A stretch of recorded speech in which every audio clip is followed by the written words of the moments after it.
Businessman gunned down in Westmoreland. A businessman was shot dead at his establishment in Darlington, Westmoreland on Monday night. He has been identified as 36-year-old Dwayne Kinglock. Reports from the police are that Kinglock was inside his shop when he was pounced upon by two men armed with handguns who opened gunfire at him before making their escape on foot in the community. Reporters understand that 17 9mm Spence casings were retrieved from the scene. The police were summoned, and upon their arrival, they discovered Kinglock lying on his back inside the shop on a refrigerator. He was transported to the Southern Elmore Public General Hospital where he was pronounced dead. Investigations are ongoing. 19-year-old slapped with attempted murder charge in Clarendon.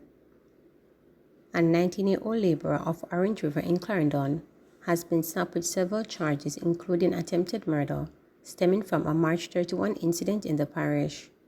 Charged with attempted murder, possession of a prohibited weapon, using a firearm to commit a felony, and unauthorized possession of ammunition is Courtney Lewis. Reports from the Mappin police are that about 4 p.m., a man was at home when Lewis and another man allegedly opened gunfire at him. In an effort to escape, the complainant ran but was reportedly chased and shot several times. He was subsequently assisted to the hospital where he was admitted for treatment. Lewis later turned himself into the police, where he was charged after being positively identified. His court date is being finalized. Teen boy accused of raping 7-year-old girl behind tree. A 14-year-old boy who has been slapped with a rape charge after he reportedly pointed out by a 7-year-old girl who accused him of assaulting her. It is alleged that about 5 p.m. on Sunday, March 16, the teen boy lured the girl behind a tree and raped her. The boy, who was in the presence of his parents, was reportedly identified by the girl to the Clarendon police. He is scheduled to appear before the Mappin Parish Court in April. Country to know the fate of NWC President Mark Barnett in short order. Water Minister Matty Samuda says he expects that an announcement will be made in short order about National Water Commission NWC President Mark Barnett's future at the Commission. Mr. Samuda made the disclosure in response to questions posed at a post-cabinet press briefing on Wednesday morning. Mr. Barnett was sent on administrative leave last October. It follows a damning report from the Integrity Commission IC, which flagged Barnett and his wife for alleged breaches related to apartment complex in St. Andrew. The IC cited, among other things, irregularities in the approval process for the construction of the complex. Giving an update on the matter, Mr. Samuda said he expects the NWC board to comment on the matter soon. The current president remains on administrative leave. The reports that would have come from the Integrity Commission and certainly the ruling on said reports from the DPP would have given the ministry and indeed the board of NWC great cause for concern. They have followed the processes outlined under our labor laws and our internal procedures faithfully. Based on where that situation is at this stage, I will not comment further, but I can say that I share the concerns of the public and I share the national assessment of the situation, and I expect an announcement soon. I would expect the board to comment on the matter soon as they're going through their assessment and reviewing their legal options, because it is a matter that does have legal options in front of it. I won't comment further. JCF needs to adopt new strategy aimed at reducing road crashes, stated Police Commissioner.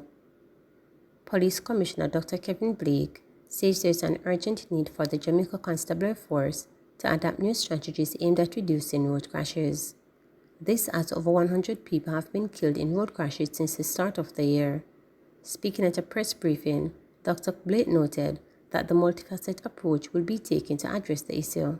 The JCF is committed to focusing on addressing moving violations as a core component of our strategic response. Enforcement of traffic laws is about saving lives, not just about issuing tickets. Our objective is to create a safer environment for all road users by vigorously targeting behaviors that contribute to road accidents. These include speeding, impaired driving, failing to use seatbelts and helmets, and other reckless practices that endanger lives. Our approach will be multifaceted, combining strict enforcement with public education campaigns on our platforms to foster a culture of road safety. We will work closely with our partners and other stakeholders to amplify our efforts. Our work to ensure safety and security across Jamaica are ongoing and evolving, and it is crucial that we examine the data with a discerning eye to understand the landscape of crime in our nation and the effectiveness of our strategies to combat it. PNP accuses government of arrogance amid apology demand from former House Speaker. The opposition People's National Party has accused Minister with responsibility for information Robert Morgan of being crass and arrogant in his response to queries regarding the controversial public letter of reprimand issued by House Speaker Juliet Holness to former parliamentary clerk Valerie Curtis. The Information Minister's dismissive attitude is symptomatic of a government that has lost its way in serving the people, crudely resisting accountability and flippantly dismissing the legitimate criticism from a broad cross-section of media, civil society, unions and the opposition about a matter which exposes a worrying tendency of misuse of power in the country, Shallow Minister of Information Burchell stated. The pattern of abuse was exuberated yesterday in Parliament when the government used its control of the House to bar the opposition from raising the issue. The government's refusal to answer to the criticism in this matter demonstrates blatant disregard for accountability and transparency and is the antithesis of responsible governance, Burchell continued, adding, "This affair underscores this government's arrogance and disrespectful towards the Jamaican people." Miss Valerie Curtis dedicated decades of her life in service to this country, and it is deeply troubling to witness her being unjustly vilified on the eve of her retirement. She reiterated the opposition's call for the government to apologize to Curtis. It is imperative that the House Speaker shows appropriate contrition to ratify this injustice by withdrawing her offensive letter and offering a sincere public apology to Miss Valerie Curtis. Anything short of that would be a betrayal of the principles of fairness, natural justice, and accountability that should guide our democracy, the release stated.